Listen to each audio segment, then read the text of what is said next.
Iċ-ċermen tal-Kunsill Malti għax-Xjenza u Teknoloġija Jeffrey Policino Orlando li wkoll kandidat laburista kompla bit-teddid u t-tajjir fil-konfront tal-MP nazzjonalista David Casa tant li wasal biex iddeskrivih bħala tabloid journalist.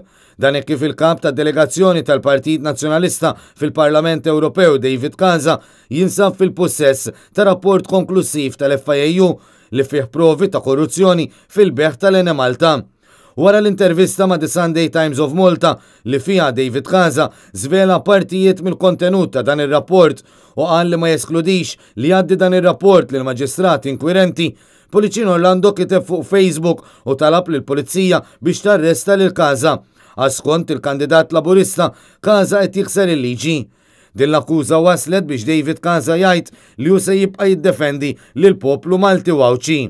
It-tlieta filgħodu Policino Orlando kompla bis-sensiela ta' tajjir fil-konfront ta' Casa u ħares qarrija biex jgħid li David Casa hu tabloid journalist u li dak li qed jagħmel il-kap tad-delegazzjoni tal-Partit Nazzjonalista fil-Parlament Ewropew jiġifieri li jitkellem dwar ir-rapport tal-FIAU u farsa.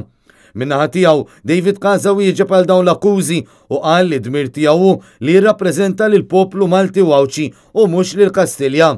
Fil-waqt li sostna li l-ebda teddid ta' arrest ma se jżommuh milli jagħmel xogħlu, David Casa reġa' sostna li se jkun qed jippreżenta r-rapport konklusiv tal-FIAU wara li tkun intemmet l-analiżi ta' esperti li qed issir bħalissa.